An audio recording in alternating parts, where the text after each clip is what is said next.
Yeah, so it's like the reality is you have to do the thing first. Like the highest level authority is the person who's done the thing and then teaches the thing. Like I built one of the biggest fitness businesses in Europe and now teaching other people to do the same thing. What do you think that is? You want to be a trusted advisor. You don't just want to be someone who just who's there to take, right? If your whole purpose is to take, you're going to be found out.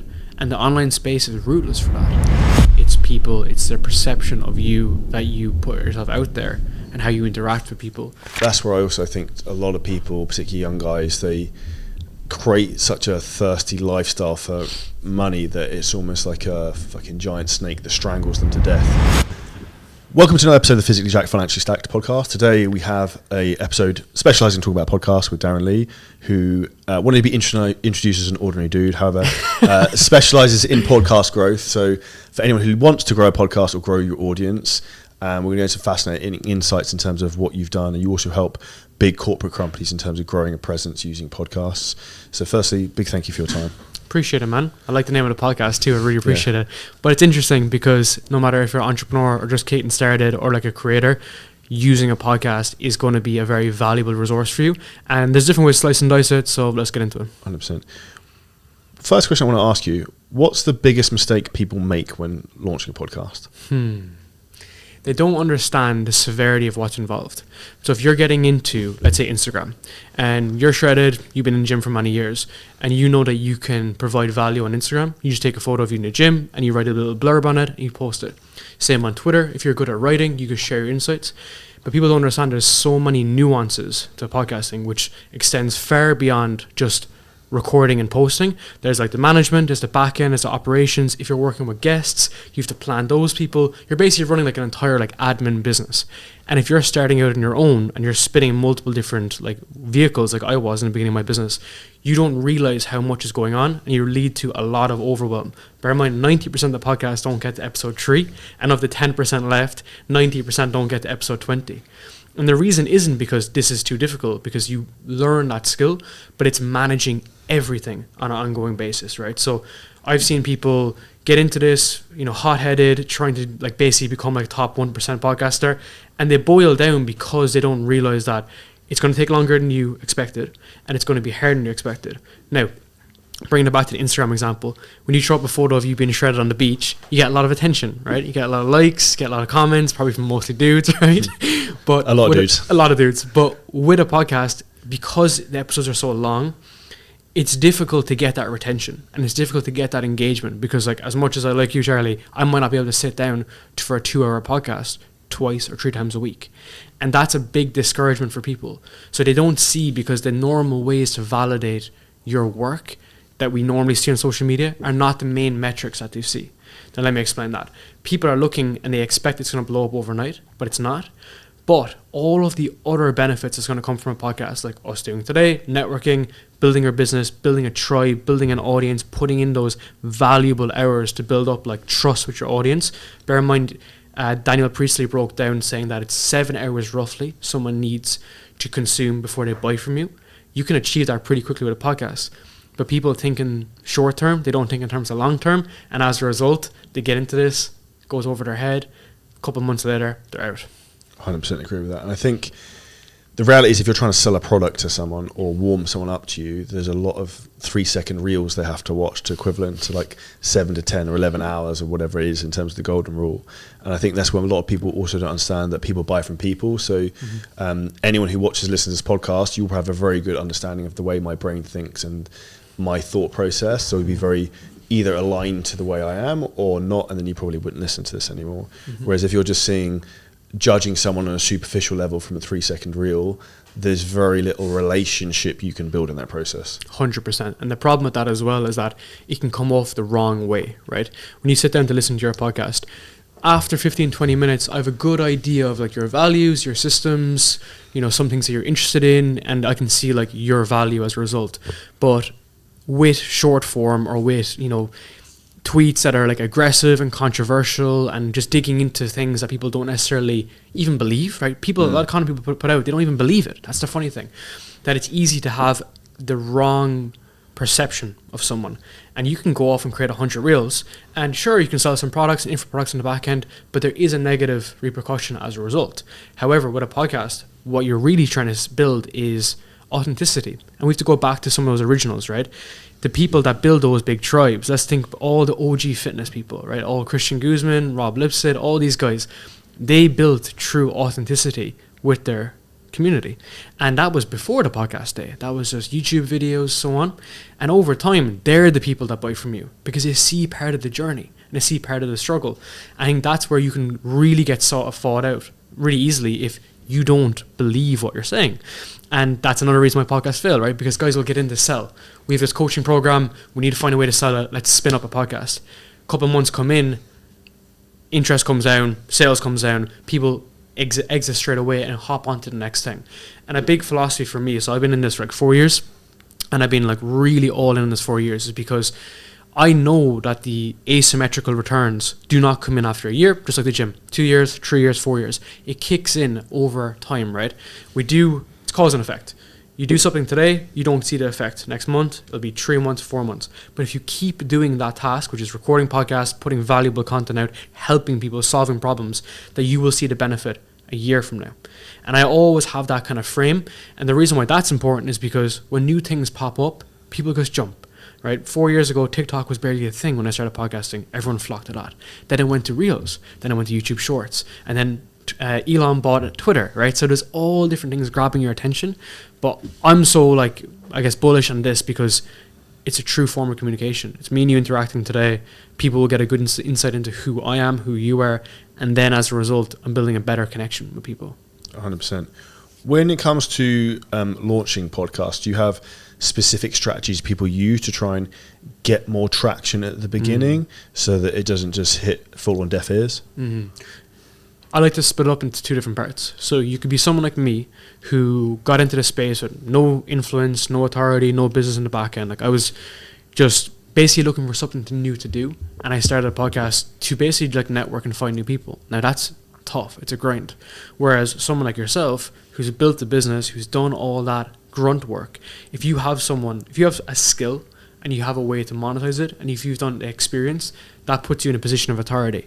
And usually when you're coming into anything, you need authority and you need experience. If you have the experience down, building the authority is a lot easier. So basically what we're trying to do is find people that have built businesses or have a strong business, and then they want to be able to get their brand out. So that's the best way to be able to kind of go from zero to hero is let's make sure we nail that business proposition or the value proposition. So if you're an online coach and you want to be able to build your brand and your influence, we're creating like a very specific fitness entrepreneurship podcast on the back end. Now, they're just different ways to like increase your leverage, right? And Naval always talks about leverage. It's like you basically have built the principle around this. Is the fact that when you're putting in all those years of work, it makes it a lot easier, right? And there is no hack, there is no trick, because at the end of the day, it's just going to be following that principle down. But a lot of people get into this without the experience. Completely chill, completely fine. My approach towards this is really about planning for the future, because it's not about doing this today and then giving up in 6 months' time. If you could chart out what your podcast or what your content could look like over the course of a year, and then reverse engineer that and think, okay, if we want to put out, let's say 50 podcasts in a year or 25, one every 2 weeks, what would that look like? Let's open up a spreadsheet and start charting that down. And the more I'm able to basically break this down with someone and walk this through them, it gives them confidence and belief because they know they can come in and record and create excellent episodes. So I think this gives people confidence because, again, people get into it for the wrong reasons and they're just jumping into it. And we've seen positives, we've seen negatives, but mainly the more foresight you have thinking ahead, it's going to work better for you, right? 100%. One of the things I like to talk about in business is like starting with the end in mind.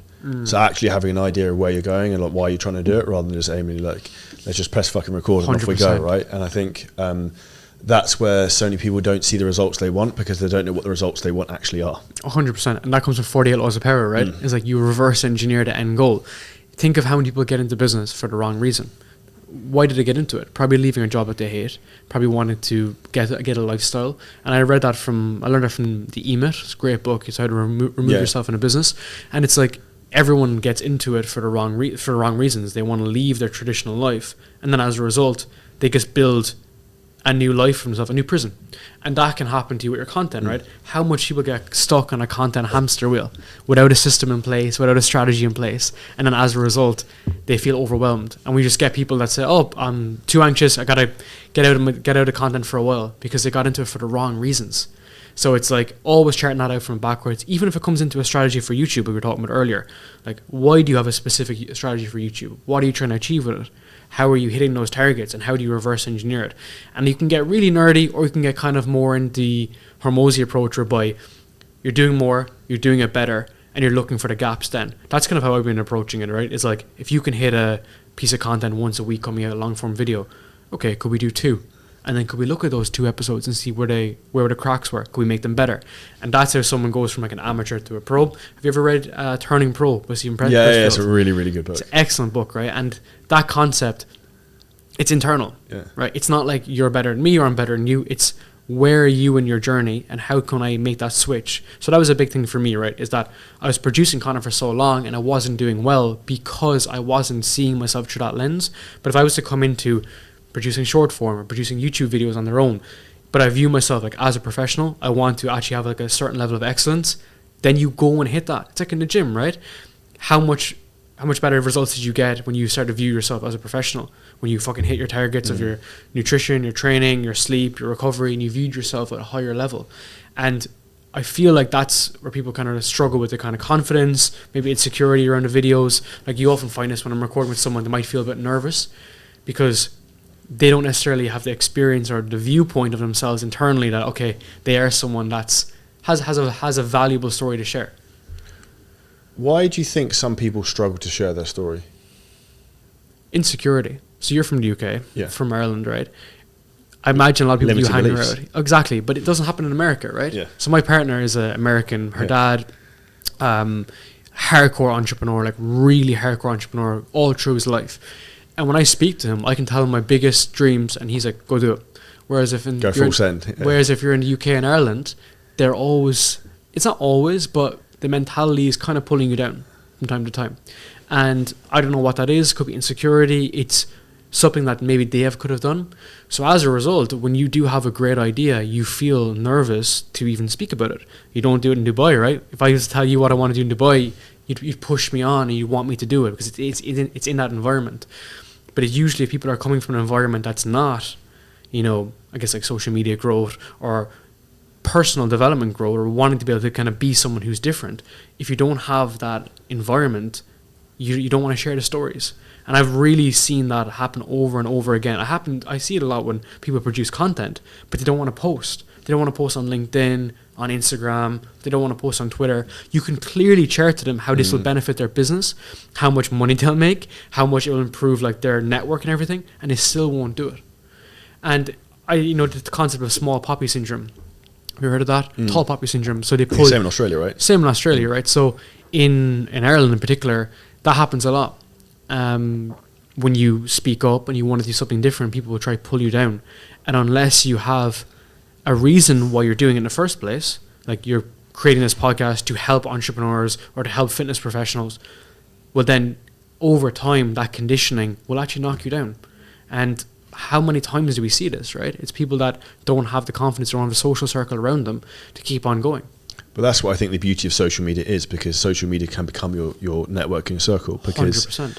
Like I actually mentioned on the previous podcast with Spencer that when I was an estate agent and I wanted to escape the bubble of the fucking shitty 9-to-5 matrix and all the bullshit I was surrounded with, I would drive around in my car and what I listened to was Grant Cardone and Gary Vaynerchuk. Because I was like, Grant Cardone knows how to sell and make money. Yeah. Gary Vee knows how to make content and get traffic. So I was like, cool. So if I just fucking study these two people, this is going to be the escape of how the fuck I'm going to get out of this position. Yeah. And that's literally all I did. And then just try to amalgamate that into some sort of fitness bullshit, and then off I went with no one to really teach me, which in hindsight, if I had someone to help me now, back then I'd been way ahead, but there wasn't really anyone else doing it back then. But you didn't have the resources though. No. Right? And even when you don't have the cash, like I remember Hormozy's $100 million offer was huge for me. I feel like Hormozy is like the new Gary Vee. Does that make sense? Like just for the time and the years that come by.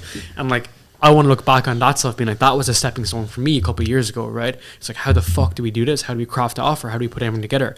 But you need those people to be able to align yourself with, and you need to let go of the other people. And this is something that it's a harsh reality. You probably experience this a lot too, right? Is that to be a category of one, and there's a fantastic book, Category of One. It's about how to truly distinguish yourself. It's a huge like value in how I kind of even gather myself, to be honest.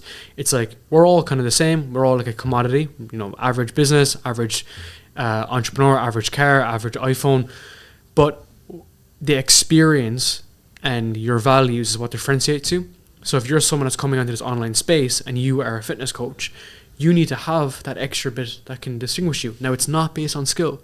It's based on how you interact with people, customer interaction. It's how people perceive you. That's what brand is, right? People think branding is colors and logo. But brand is what people talk about you when you're not there, or how you interact with someone when they have a problem. You know, Saturday morning if something goes wrong, that's what your brand is, how you go in and actually help them. So that for me was a huge philosophy. It comes from those mentors, right? Those individuals. And as a result, you start to let go of those kind of limiting beliefs. And I was just with Luke Belmar on Wednesday, and I was saying, like, how did you let go of that identity? And he was like, I never really had the identity because I was on my own. Growing up in Argentina, there wasn't the people around me. Whereas for a lot of people, as they go into their teens and their 20s, it becomes a social conditioning. So you have to unwind that and relearn. And that for me has been a very difficult process, right? Because I had to let go of all things I was wrong. You were in real estate. I was in finance. I was 24 years old making 100K a year. Sounds great, right? But that wasn't actually great because I couldn't help people around me and I was spending so much money on all this other stuff. So there was lots of different variables that were going on, right? And you have to unlearn what you learned. I was in university for 4 years doing software engineering. And then I had to realize, okay, this does not serve me. I have to go build my own stuff. And yeah, it's a tough realization, right? Like entrepreneurship is really a self-reflection of yourself, right? I think entrepreneurship is overly glamorized, and I don't think it's for everyone, which a lot of people don't realize, because I see people trying to fit the mold of doing that, and it's definitely not for them. And as a given example, I can think of people I know who try to get into bodybuilding and like, dude, you can do whatever you want, but it's just never going to work for you. Like some people, you either have it and you don't. And I know when I speak to someone straight away, just from the way they behave, whether they will see the course through it or not. Because like even building a podcast is the same thing in terms of like, it's not like you press one episode, you get 1 million fucking downloads, right? Like it's a war of attrition for a long period of time. And you know what? I would argue that building a business is easier than building a podcast. Because there's so many variables in building a podcast that's way beyond your control, right? There's like the algos, there's the timing, there's the retention, there's all these variables. Whereas for a business, it can be logical. Now, it's obviously a shit show 90% of the time, and you meet the wall of resistance every single day, but there's a logical path. But for a podcast, it's illogical. I always talk about the intangibles. People measure marketing with tangibles. I put out an ad, how much leads do I get? I send this outreach, how much people do I get back? With a podcast, it's intangibles. We're meeting today. In a year's time, we could work on something together, right? It's an intangible or benefit. Introduce someone to someone else. Exactly. Adam Power said that recently. He was like, if I got paid for every time I introduced someone to someone, I'd be a millionaire. Well, it's second order consequences. And this is what people don't understand. I'll give an example, actually. So today, I had a meeting earlier on with someone who introduced me to someone else who I met at a mastermind event 2-3 weeks ago. And now this other guy is super well connected, is very aligned with what I do, and then is going to introduce me to other doors. And it's like the second order consequence of me going to the event, meeting this other person who meets me to this person, can then completely change my life. And I think this is where so many people don't have this perspective of like, what do I have to lose? Just go and do it, rather than like, no, I can't be asked to waste an hour. 100%. And like part of me deep down this morning was like, I can't be fucking asked. And I was like, I obviously went and I did the right thing to do, but that's all like small-minded part of your brain being like, oh, like what's the point of this? Like it's going to be a waste of time. But like your success in life is going to come from the people you meet, and the more hands you shake, the more money you make. So like you and the connections you have is one of the most powerful things you're going to have to compound for you, which is as you get older, it gets easier because you should know more people, have more network and more of a reputation. Think if you could add scale to that. So you met that person, you were at a mastermind. It's a lot of manual labor, right? You had to go there, Imagine if you could put that on steroids, which is what the internet is. So if we're able to meet online or like this, record a piece of content, and then someone's like, oh, I know Charlie, I know Darren, and that piece comes together at scale, that's the snowball effect, right? And I met Sahal Bloom recently. He's a fantastic guy, and he runs a portfolio company. So he has like 9 companies under his holding company. And I was like, how do you do it? And he was like, it's not that I run 9 companies. I figured out what my unfair advantage is, and then I lean into that for asymmetrical returns. So for him, let's say it's content. He writes, he's a great writer, he's a great speaker, he's great at everything. But he puts out content and he grows all of his businesses asymmetrically because that's his zone of genius. He gets up, he writes, he speaks, he records, he releases. And it's like, he figured that out, and now at 33, 34, he's making 10 million a year. Interesting. Whereas he may in the past, before the social media space, had to go knocking on doors or ringing calls. I interviewed David Meltzer recently, and he told me he's one of the youngest like millionaires back in like the 70s and 80s. And he said that he was sitting at payphones with nickels, putting them in, ringing people in the lashing rain during like during the wet season or whatever it was in America. And he's ringing he said he was ringing like 200 people a day, cold calling on a payphone. And I was like, why? And he was like, because I had no other option. And I had no other option. What was he selling? It was a medical device sales or something like this. So basically, as time goes on, the tools get better and accessibility get better. Now we can never replace like masterminds, and the feeling of being in person is incredible. However, you have to leverage the tools around there. People often ask me, should they just record in person or should they record remotely? I'm like, do both. Right, you see people like Chris Williamson, he'll record in person, he'll also record twice as much remote. And there's like a stigma around recording online, which I don't really kind of agree with, because I think that if you have a nice setup and we have a good microphone and good camera and so on and so forth, you can get to huge scale. Some of my biggest episodes of all time have been remote podcasts. So mine. It's hilarious, right? And me as a nerd for podcasting might think, well, it needs to be in here and there needs to be lighting. But at the end of the day, your listeners, your customers, your viewers don't really give a fuck. They just want to hear something that solves their problem. I think this is a big issue, right? It's like, we're creating content. Ideally, we're looking to solve someone's problem continuously. A big, I guess, kind of issue I have sometimes with podcasting is that they're a bit about everything. Some relationship stuff, some business stuff, some like life design stuff, and they're just kind of about everything. But if we hopped on today and recorded one specific topic, one specific area, that we know then that people that listen will solve that one problem, then one, they're going to be a happy listener. They're going to leave reviews, they're going to engage with you, and also you're going to have better content. And it's just being more intentional, right? You see the guys at the top, there's something about it. You know Sean Cannell? Yeah. So I went through Sean Cannell's courses and really went deep on his work and everything. And at the end of the day, if you're Mr. Beast or someone starting out, it's the same principle. You go into your video with one big specific idea. You think about how that breaks into some hooks. You think about how that feeds into the main episode or the main content. And then you think about how that feeds into other parts of your content, your business. And the reason for that is because we're not trying to record one podcast here and then we're done forever. We basically want to build a tribe, a really deep tribe that fuck with us, basically. So they will go and listen to other podcasts. They will go and interact with us. So we want to record several podcasts together and come back over the course of a couple of years and build strong relationships. And I think, again, it's a long side versus short side. Everyone's in the short side, right? And if you really try to juice that down, it goes into having like long-term thinking. Like, you've recorded 400 episodes, I've recorded 200, I've produced 500 in a year. And it's about how can we do this for a decade versus how can we do this for an hour. I think that's where mankind now has attention span shorter than a goldfish. So the problem is of like trying to get people to actually do something like an hour-long podcast consistently when they're not seeing the result here and now is a very difficult thing for people to understand.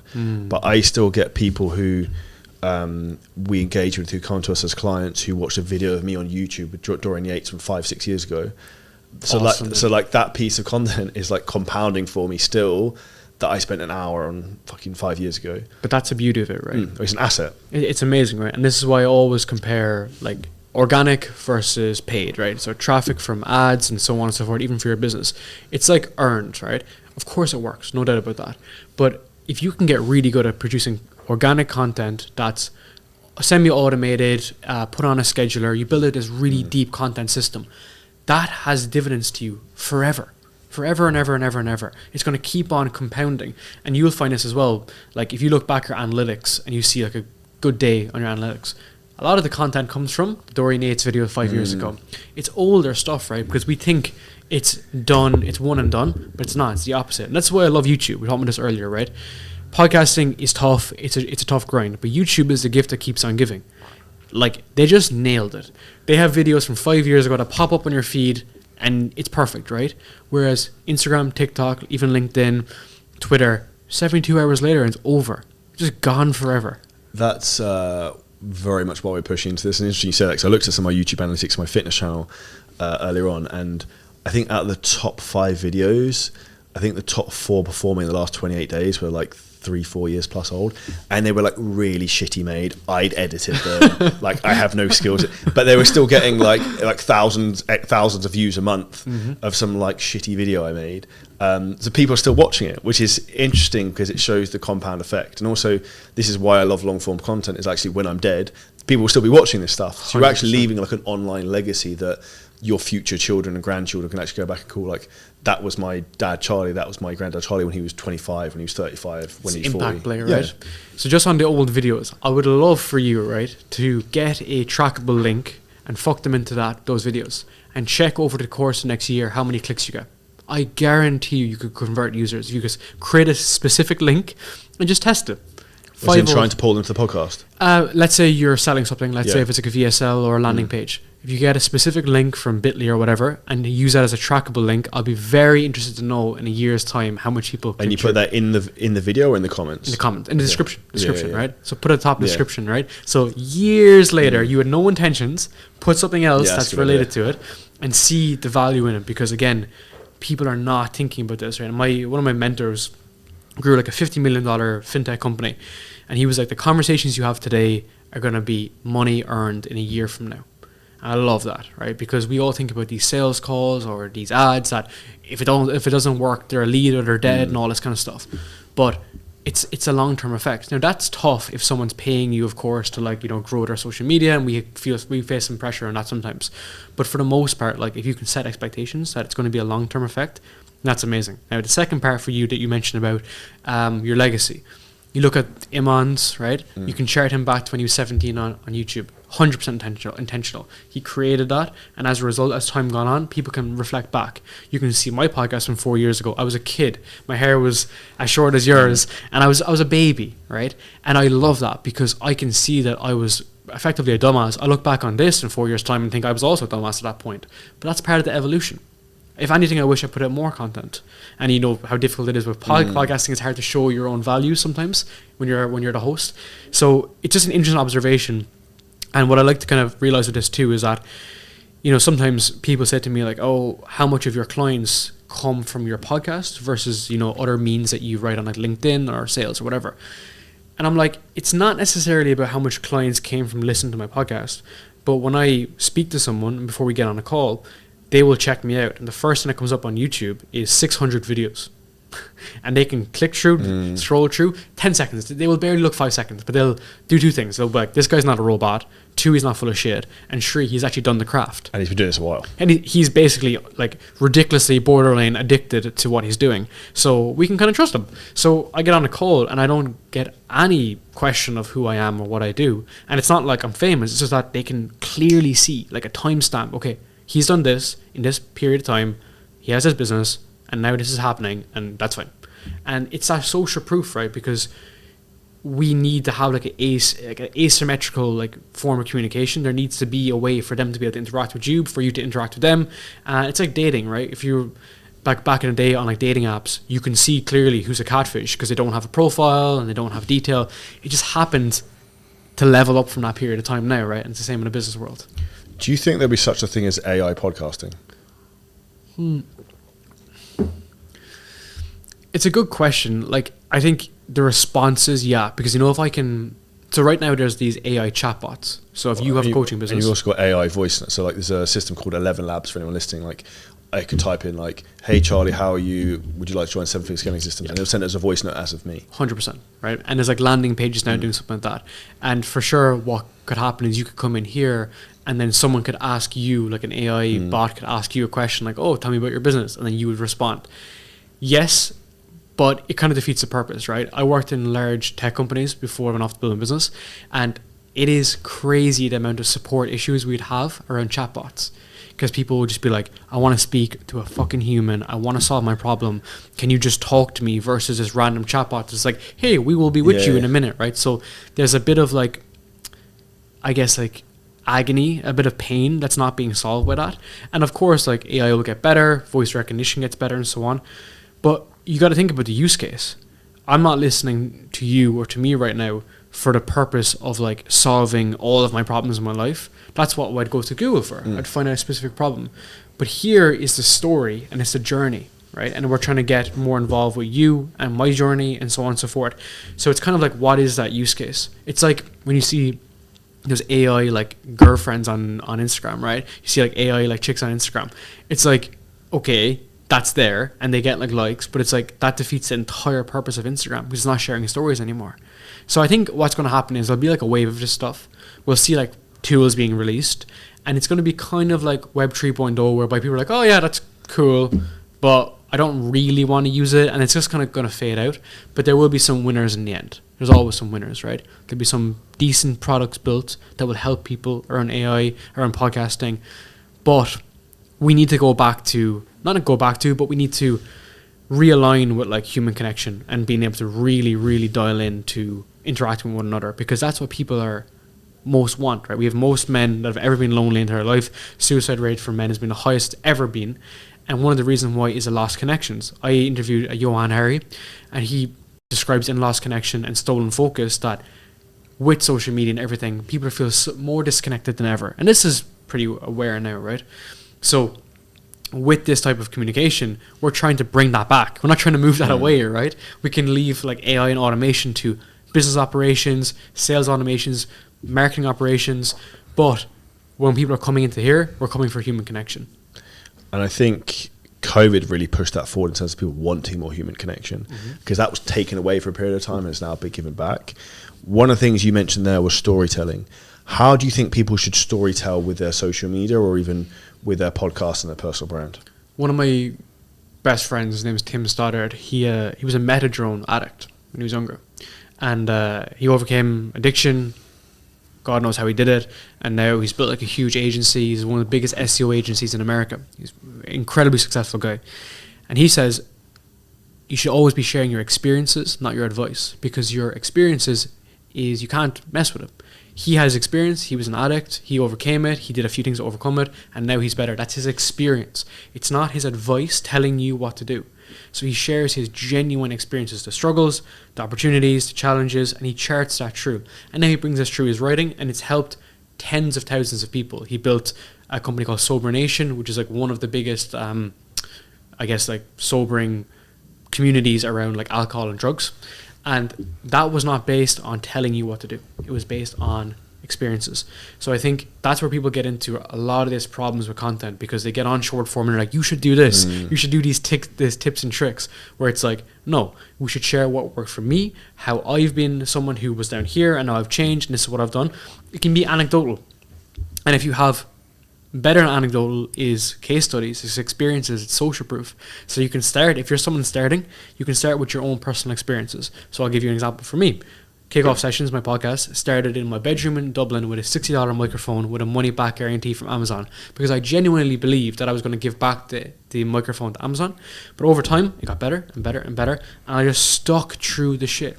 And it was ups and downs, no downloads, some downloads, and then we started finding our rhythm and our pattern, and it was awful. I stayed up so late, got up so early every single week for years, and then we broke through.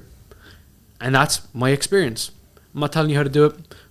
Now with all these processes, we can do everything different, but that's, I think, where everyone falls down on, because they lean into the guru mindset. And when you go from student to guru, is when everything changes, right? When you're a person who is the authority, there's very few people that know all the answers, right? And I'm always a student as a result. Well, I think it's that moment, as soon as you think you know everything, you know nothing. And that's why I think the people who know the most are always the ones constantly trying to learn, because the people with ego are the ones who fall flat on their face. They see like short-term success, but there's not many people who can prolong it over a long period of time because of the way they act with that. So that's huge, right? Absolutely huge. I think I understand a little bit why the ego comes in, because a lot of people, they want to be seen as an authority. So we go back to authority and experience. When you have the experience, you want to be seen as an authority figure, and they think the only way to get like I guess, like status or influence is to be the authority, to say this is how you do it, this is how you send emails, this is how you do sales, this is how you do marketing.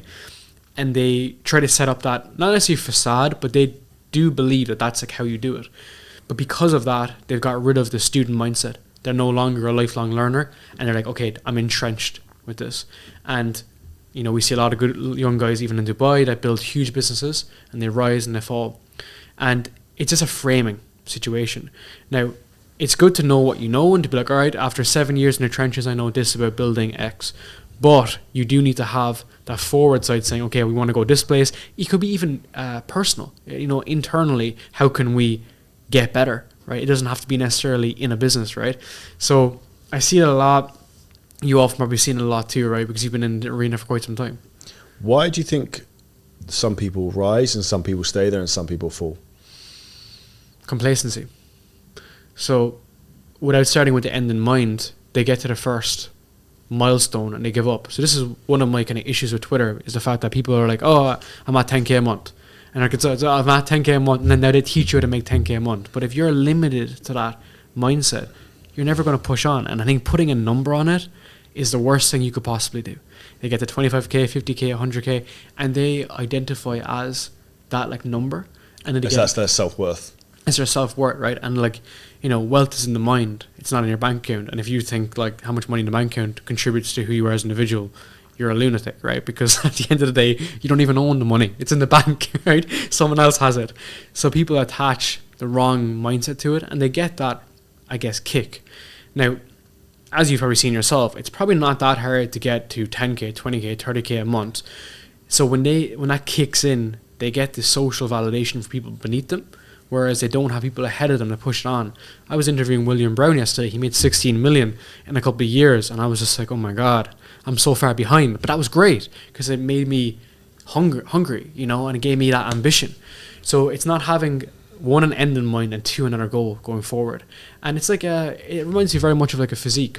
When people get in really good shape and they get very lean, what do? They usually binge. And one of the main reasons why is because they hit the goal and there's no other goals. Whereas I've been working with a coach for many years, and we put a reverse diet structure in place before we even get to the end of the goal, because we're always thinking, what's next? Yeah. What's next, right?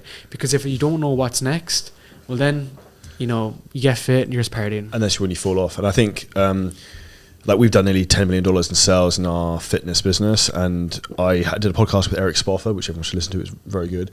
And he said before me in passing, like the day before, he made 175 grand from an online business that no one knows he even has. And I was like, fuck.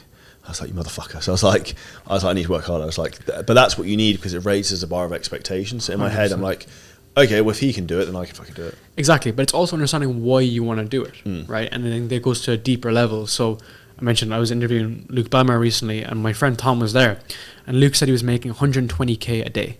So every single day he opens people into his capital club and he makes 120k a day. My friend Tom afterwards said, like, you know, like, how is that possible? Like, as in, I could never get to that stage. He was kind of saying intuitively. And I was like, yes, but you have to see what he's done to get to that point. It's been 8 years in the trenches. The story he's got. Exactly, right? It's what people buy into the narrative. Of course, right? And like, this is why he has 500,000 people on the demand side and 0 on the supply side. He has 0 spots available. And that's part of the journey, but you have to know what end in mind is. But also for him, and for a lot of very wealthy people, actually not a lot, but some, they kind of detach from the numbers. And now they look at a more of a holistic view and looking at all the different kind of variables within your life, right? It's not just the numbers on the screen. And I think that's where people lead down a path of degeneracy, because they're following that down. And you've probably experienced that too, right? Is that like numbers on the screen? Okay.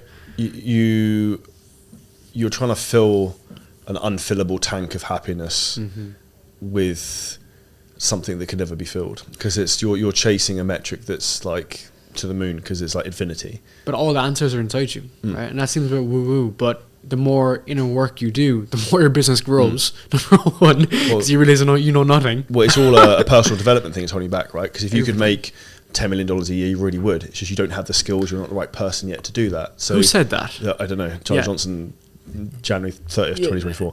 But the goal is that you have to fill in that gap, and that's when you start to make the money you want, or you get the success you want, because you become that person. 100%. Whereas most people want the money and they want the success, but they don't want to do the work it takes to become the person. 100%. They don't want to do the shitty stuff, getting up hard early in the morning, trying to learn the skills, invest in mentors, all this type of stuff. And the investing is a big point, right? I think that comes back to the scarcity mindset and like the complacency you have for yourself. So I spoke to Will about this yesterday, and I was saying, why do you think a lot of these people don't get stuck in like 30, 40k a month? Now that's a lot of money to a lot of people, but people really get stuck in that range. And it's because with that money, they don't learn the skills to make 100k a month or 200k a month or 300k a month. And this is stuff that I'm even like kind of struggling with too mentally a lot of the time. The problem is they get comfortable.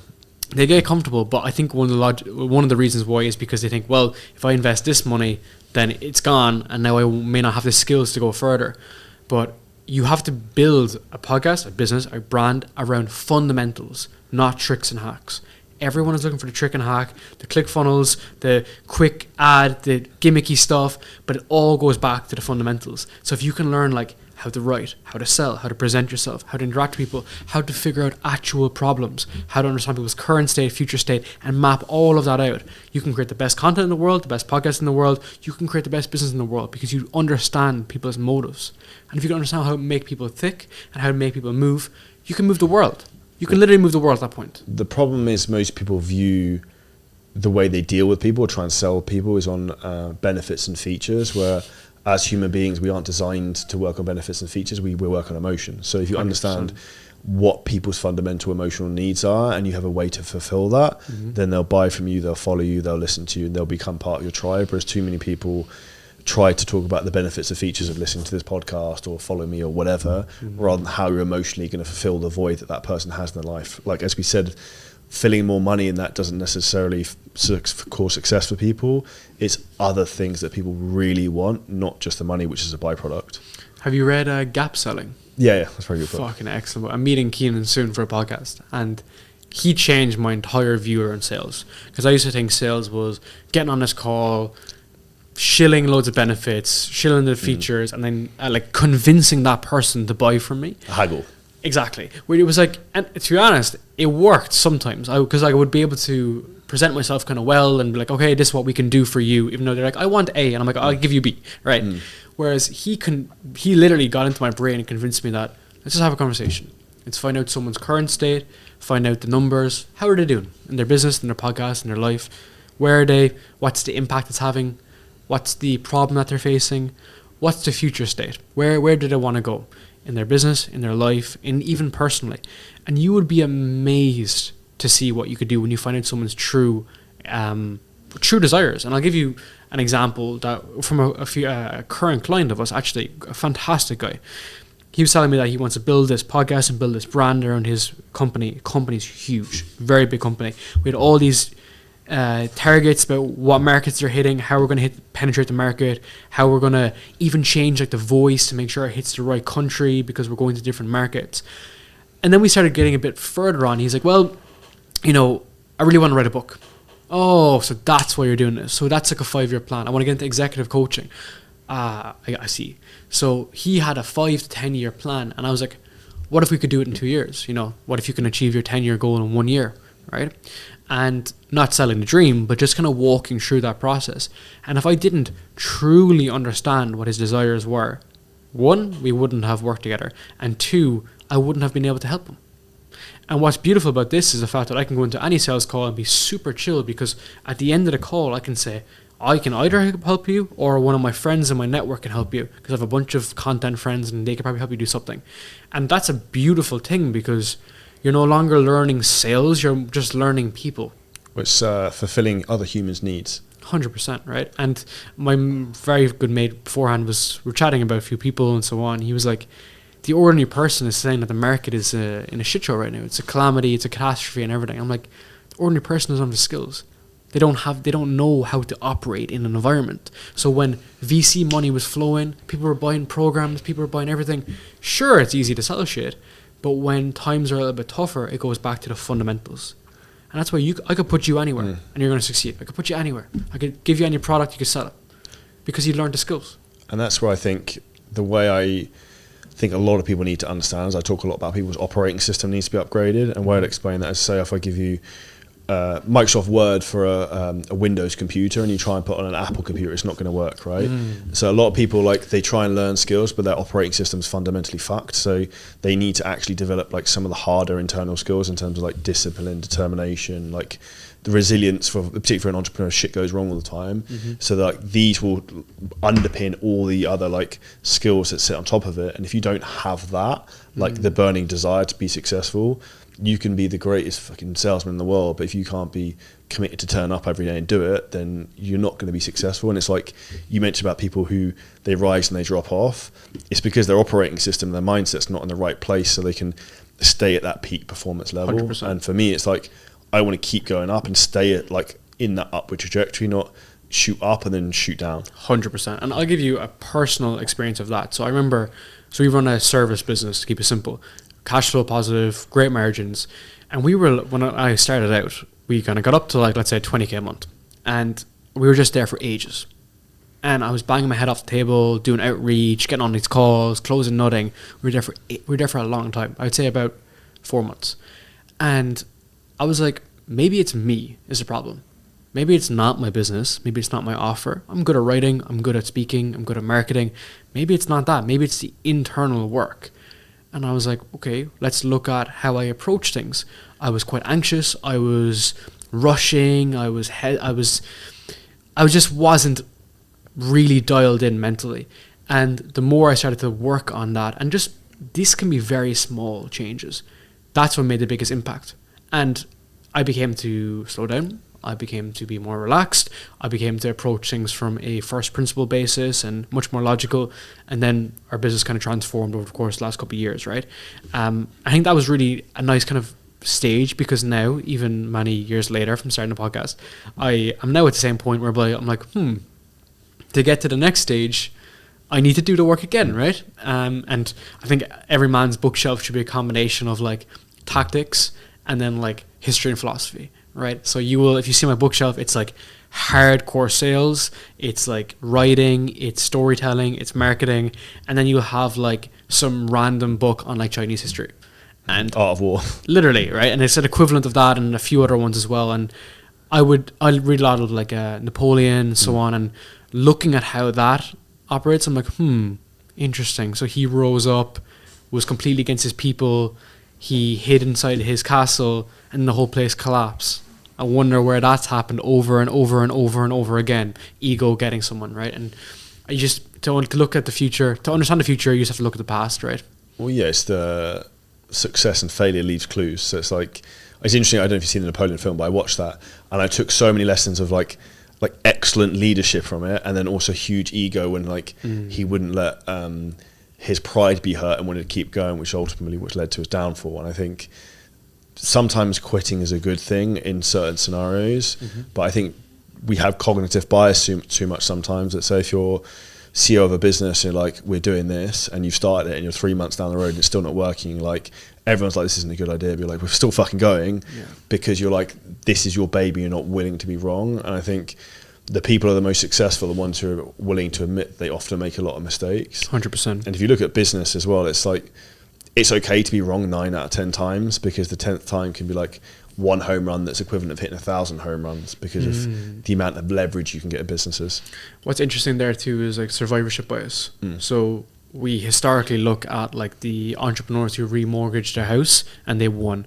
We look at people who changed their company culture and it worked out, but we don't see the people who remortgaged their house and it fell apart. We don't see all those like negative consequences, because as you said, business is like multifactorial. The results you get for one person could be completely different for the next. I remember watching a Charlie Morgan video on that, being like, the goal is to get results for everyone asymmetrically. If you can get 7 out of 10 results for 150 clients, that's what's going to build a huge business and a fantastic like machine, versus up, down, up, down, up, down. And that's where most people are kind of residing in their brain, right? Because they will attach their own values to the 1 or 2 successes that they had. And that's why this is tough. And that's why, like, in the percentages around businesses is crazy, right? Here it's delusional, but it's amazing that it's delusional, right? Because we see the best of the best here, right? Which is very interesting. But I wonder how much people have been washed out. A lot, and I think that also though it warps your perspective a little bit when you live in somewhere in Dubai, like Dubai, because all my friends are like, anyone close to is probably a millionaire. Anyone who's my friend is an entrepreneur. I don't know anyone who has a job. Like, I actually don't have a friend who has a job. And actually, I remember, this is a really good story. This is a true story. I went to my girlfriend's friend's baby shower, some bullshit, right? And I remember some guy, I got introduced to some guy, he started talking to me, and he started trying to give it Billy big balls that he got promoted and had some job and whatever. And I was like, Charlie was just looking, like, my girlfriend's called Charlie. She looked at me and was just like smiling and just laughing. And I didn't say anything, but you know, and you're like, that was the exact bullshit that I escaped, because like the perspective of what success is very dependent upon the environment of what you're exposed to, right? So when your 5 best friends are all multimillionaires, that's the minimum bar standard. But if your 5 best friends are all like, I want to be an assistant account manager at an insurance company, that's the standard. So define your standard. It's conditioning. And I have many stories around that. So I came from a finance and consulting background, and the problem that I had in that world was the fact that no matter how fast you want to move or how great you are, you're capped because the system. Same as mine was stage. Right, exact same system.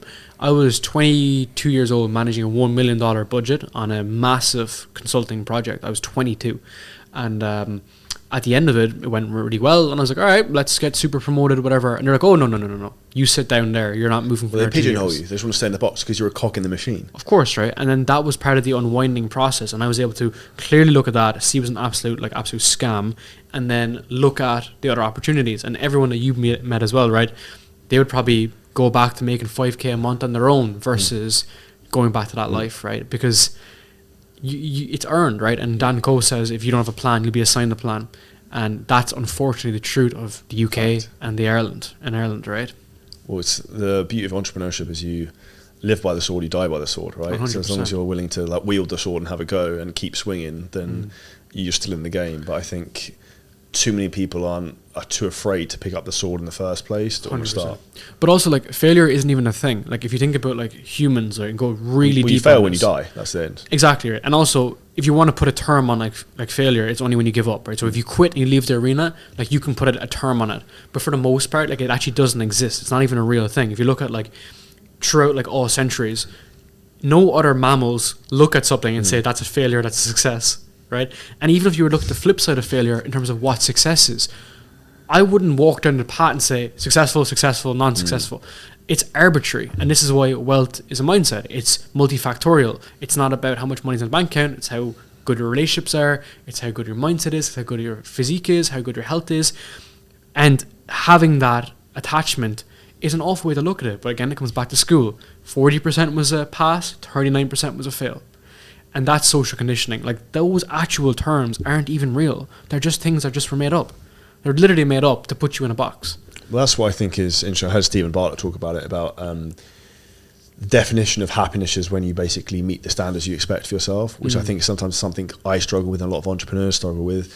Is my standards are so high that I can never fucking catch them, because by the time I start to get like within 10%, the bar's like running away, which I think is why being highly driven is a gift and a superpower, but it's also a poison to control, because you need to understand perspective of where you've come from, which is why I even did it say I look back through financial figures in terms of like how revenues increase over a period of time to be like, yeah, this month seems really shit, but it's actually better than last month, and it's like our second best month in history, so it's like it's probably not that bad. And that's where like your brain will tell you the lie that you want to tell, and where you can use your conscious mind to fix the problem by looking at like in a business aspect, logical math will always give you the answer, right? Of course, right. And I think it's the factors beyond the business. So you mentioned you have a partner. I imagine, is she different than you or quite similar? Yeah, very different. That's the thing, right? It's the yin and yang. Same as my partner. Like, she was a yoga teacher, right? It just shows you she's just like chill, she's relaxed. So having that balance it doesn't slow me down. It just evens me out. Because when you're going at 1,000 miles an hour, it puts things into perspective. And that's what's important, right? And this is why you can go down the degeneracy path and just looking at random figures, because you don't have a way to calm it down. And I was speaking to a client this morning, would you believe? And the woman mentioned to me, she was like, oh, you're in Dubai. Like, you know, you go into like beach clubs and yachts and stuff. And I was like, nope, I'm just working. And then I was like, I don't really feel the urge to it. And she said to me, it's because like you have peace. You know, you have your partner, you don't necessarily have that desire. We're not seeking external validation. Exactly. And all the times that I've been in Dubai, I've done nothing. I've literally done nothing. I've spent most time in a studio. I get my meal prep coming in. I barely meet people because we're just back to back with podcasts. And I like being here, but I've never actually been out because I'm not seeking it. How do you think entrepreneurs get out of that phase of external validation? Because obviously I imagine a lot of people coming to you who want to have a podcast, want status maybe for external validation. And do you see that in clients when they come to you? 100%. So bringing it back to the podcast. So have you ever read Cash Advertising? Yeah. Yeah, so cash advertising brings back to the 7 core principles, and like status is one of them, status in relationships. So I would say podcasting and content is a status thing, and revenue and money is a byproduct. It's not one of the core 7, it's like a secondary 7. And so people don't do things for money, they do things for comfort and status and so on. So it's about setting those kind of guardrails and expectations, be like, okay, we're doing this to help people. And I often say that my podcast has always been there to serve other people. It hasn't been there to serve me, which is why we've been able to build a very predictable business, because for the most part, people don't look at me thinking he's trying to get something on the internet. I'm just putting out all this content. I don't even have an offer for my listeners. So I'm just doing this because 1, I really enjoy it, and 2, it helps a lot of people. It's an impact play. So I think it's switching that mindset. It's a reframe. It's like getting into business, right? People get into business for the wrong reasons, but as you become more successful and you do the internal work, you should realize that that's not the whole point, right? It's like the game. It's the inner game. The infinite game is how I describe it. And who can play the infinite game can keep on going forever. So I think like how you can kind of break that through is sometimes you just got to go through it. So when I was younger, like, you know, I was partying, I was going out, and it's a bit of a degenerate. When I go through that, I'm finished that now. It's like over. I'm happy. It's out of your system, right? It's like out of my system. So I think some people may need to go through it to realize that, okay, when I rent a Lambo, I don't necessarily like it. I don't necessarily want it. I don't need to pay the 200k for it. And it's kind of like with a podcast too. It's like, okay, people are enjoying it, but I'm not fully getting the status effect. So let's maybe just see, do I want to keep on doing this for myself? And also, there's nothing wrong with doing it and giving up. You mentioned that earlier, right? I think having a logical view that like 20 episodes in, are you enjoying it? Are you getting better? Is it fulfilling you? If it is, okay, let's keep going. If it's not, do something else, you know? But I think that's the way life should be anyway. And I think even a lot of the entrepreneurs I work with in their businesses, I'm not going to use the word stupid, but can't think for themselves critically in terms of like they're doing a lot of shit they shouldn't be doing, they don't want to do. And I literally said to them, I was like, would Charlie do that? If the answer is no, then like don't be doing it. Like just stupid shit. Like too many people focus on stuff in their business and in life that's on like maintenance and not like in a rowing analogy, making the boat go faster. Yeah. The more you can focus on the growth aspect, which is probably the things you enjoy more rather than like the maintenance tasks, the more fulfilled you'll be and the more successful. There's 2 ways to look at it. It's like, well, I think the one main one is like, if it doesn't matter in like a month, it doesn't matter today, right? So if you're working on something in your business and it's like, okay, this is like meaningless. This happens a lot, right? It's like, it doesn't matter in a month, just don't worry about it, just forget about it. And then the second thing then is like basically not having like a long-term view. People are just very focused on the short term. So in their business, it's just not necessarily effective.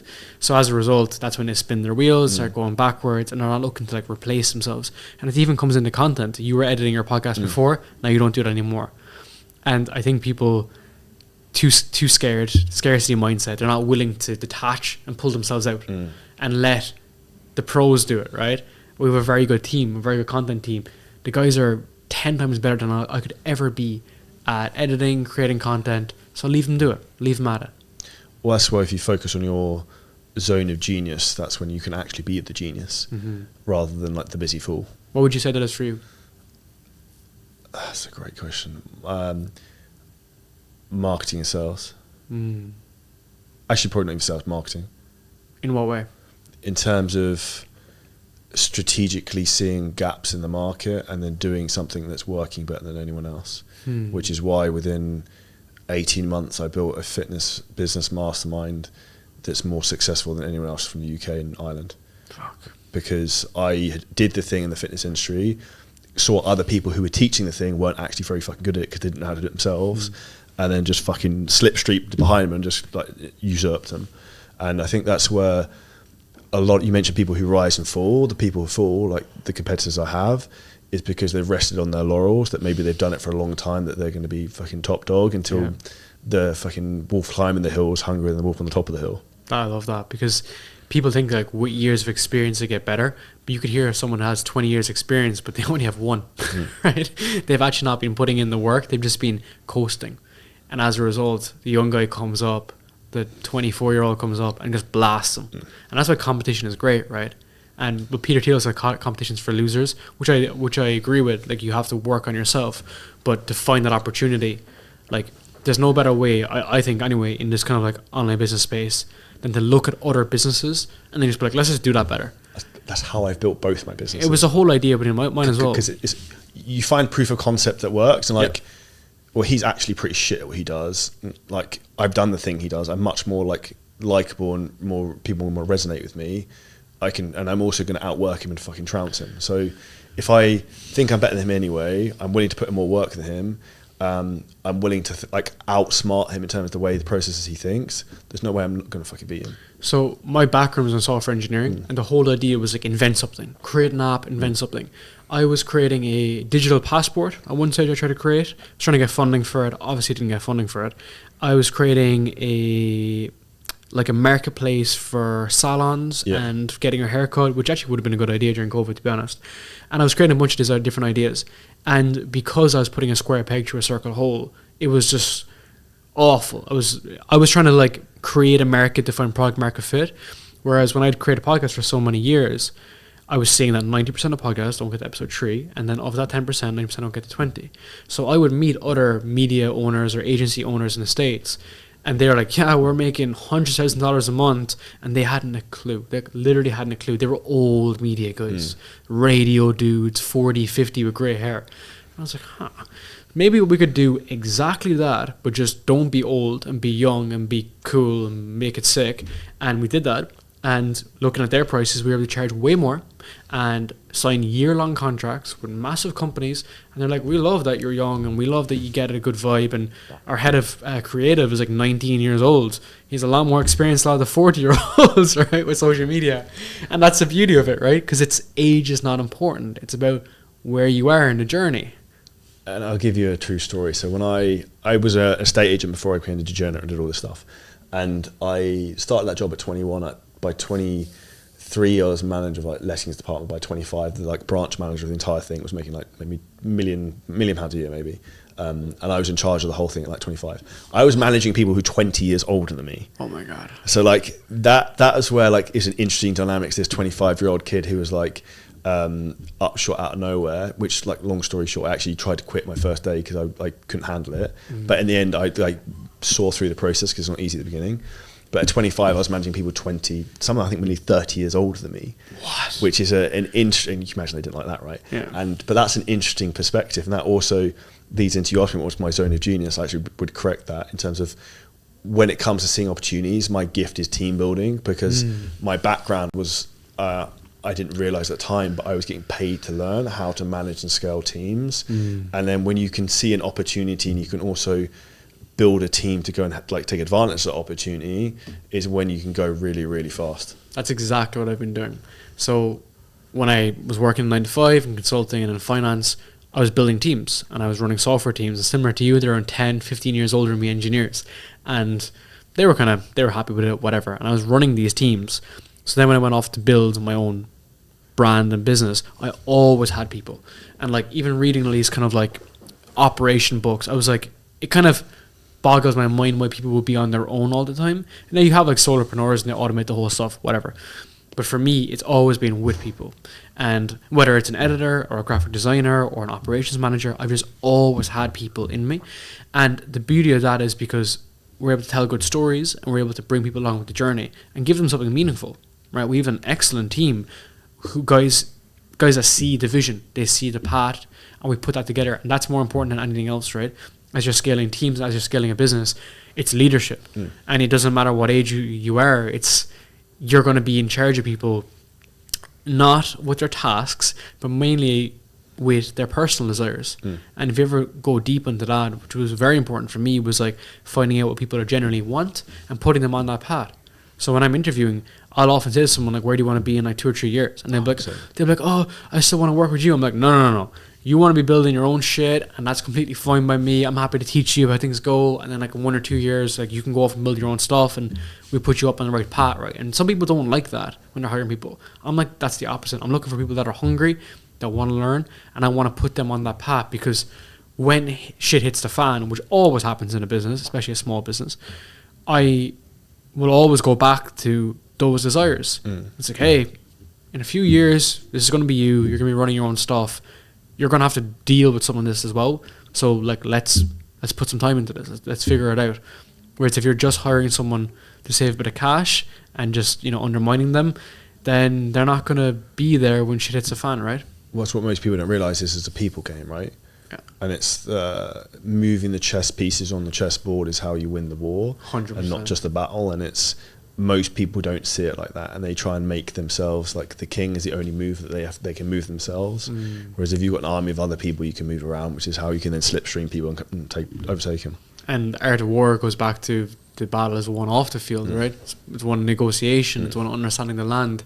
So I think that's why it's quite interesting. I'm always about like being a little bit paranoid, just worried 100%. about what's coming up, you know, a little bit anxious. And I'm worried about the next me. yeah, of course, right? And I'm always worried about how things can change, right? So like looking at AI is a really good example. It's like most people are like, oh, it's not going to affect, or it is going to have effect. But it's like, what are the ramifications 5 years, 10 years from now, and how can I position myself, and how can I think around the corner and everything? And they're answers that you can't, they're questions that you can't answer, which mean that you don't ever really relieve your anxiety around it, which is also a good thing, because you're planning ahead. Well, it stops what you said earlier. It's the number reason people face complacency. Exactly. Because rightly or wrongly, I think for you to be very successful, you're going to be in a constant state of slight paranoia. Yeah. Because I always have been. I was very anxious when I first started as an entrepreneur. I'm now, like, people meet me like, you're way calm than you used to be. And my girlfriend's like, you're so fucking stressed all the time. I was like, you should see me 3 years ago. Yeah. But I was like, this is different. This is fucking chill.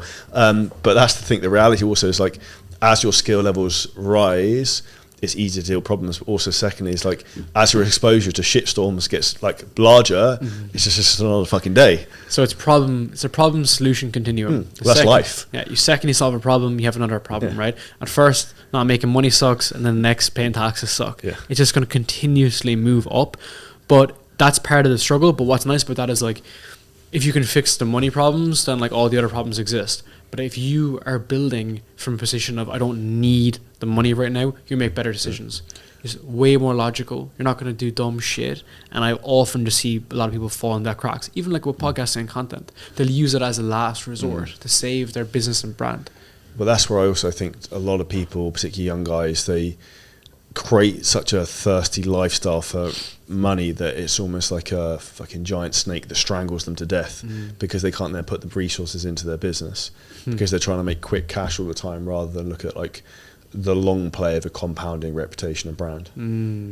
Brand is interesting, right? Because it's something you can't control, right? At the end of the day, it's your customers, it's people, it's their perception of you that you put yourself out there and how you interact with people.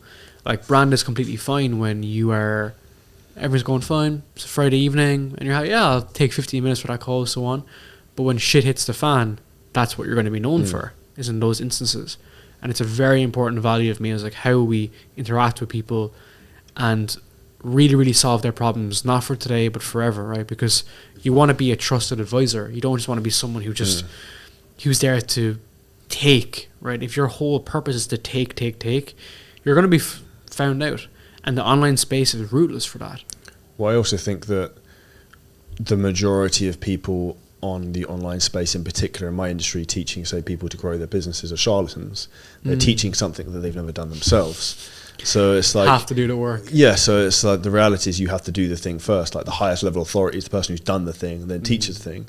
Like I built one of the biggest fitness businesses in Europe and now teaching other people to do the same thing. Yeah. So I understand the strategy and the tactics and also the mindset changes you need to go through as your evolution. And I think that's where, like, if you're listening to this right now and you're making 20k a month, you're like, oh, cool, if I get to 100, that'd be amazing. You make 100, and then suddenly you make 80k a month again, you feel physically sick of making 80k a month. But if you said that 12 months ago, but that's the fucking best thing in the world. What do you think that is? I think for people who are driven, it's the fear of going backwards and the paranoia. because if you go one step, 2 steps forward and you start to go one step back, the fear of going back into the matrix of the estate agent or software design or whatever, like that, I think is what makes people kick back into arse. But I think what's important is that is a good thing to some degree if you utilize it in the right way to like manifest the directions going forward you need to take. It's interesting because like if your lifestyle doesn't increase to 80k a month in expenditure, it's fine to some degree, right? Like I often say that. So like living in Asia for many years, I've had places that I paid for like in cash, like a year or two down. Like you have to do it sometimes, and because of that, it's actually like a burden off my chest. I'm like, if things blew up tomorrow, I'll be good for like, live, I'll be good for like a year or two, right? I could figure it out, and I just kind of sometimes like use those as like anchors to be like, right, I'm building something that's valuable, and I know that there's a really good like positive return on like impact it's going to have with people. So as a result, let's make the right decision, and let's do things that are the right decision versus let's like buy something stupid, do something dumb, and as a result have to build out of fear. And the whole idea in the beginning was to move from that period of whereby you were fearful of going back to the job and transition out of that. And for everyone, the number is different, right? But it goes back to the inner work. You know, your business is a reflection of you. 100%. To finish up, what would you say is the best thing you've done to focus on your own inner work and to put yourself in the right place so then you can maybe present yourself to the world as the person you want to be on a podcast or on YouTube or on social media? Eliminate all the other stuff. Like so what? I was like, I was into like being in the best gyms to meet people in the quote unquote network and all this kind of stuff, and I was basically like wasting a lot of additional time that I could have done on like my own internal work.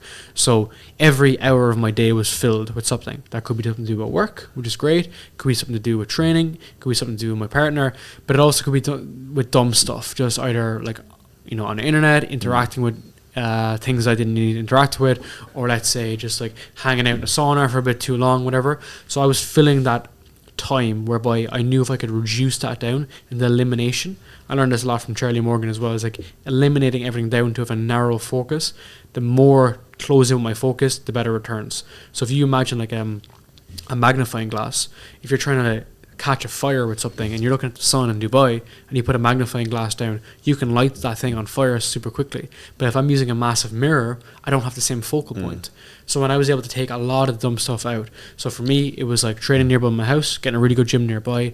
It was getting like pretty much like a chef making my food every single day, just dialed in very, very close, eliminating a lot of bullshit so I don't follow a lot of people on the internet. I'm very much focused on what I need to do, what I need to achieve. That one, I became a lot, I guess, more content in where I was and what I have, and it made me appreciate what I have more. Like I have like 3 dogs that I love, I have a partner that I love, a really good lifestyle. Like I'm not going broke. Like I'm pretty happy with how things are, and I have a lot to be grateful for. And then as a result, when I get up in the morning and things are a shit show, it's like, all right, okay, we fix things, we'll figure it out, so on and so forth. But when you're spinning so many plates, a lot of your anxiety is driven by your own reality that you've built for yourself, and you need to unwind and you need to go back to center and be like, all right, okay, I like this, I don't like this, let's eliminate, delegate, or just remove for good, right? And the more I'm doing that, the more rootless I am with my time, the better I am, the better I feel. I hang around people that lift me up, like today, like this is a fantastic conversation, and I'm around these people that really lift me up versus drain my energy, and most people don't do that work, which is tough. I 100% agree. People in life either give you energy or take it away, and I think that's probably the big thing I'd finish this up on for everyone to take context from. Where's the best place for people to find out more about you, podcast? YouTube, Darren Lee, kickoff sessions, or for Spotify, and Darren Lee on Instagram. Awesome. Big thank you to that. Thank you, brother. Appreciate it, dude. Appreciate it. For everyone listening, make sure you like, subscribe, and we'll see you next episode very soon. Smashed it. Cheers, dude. That's good.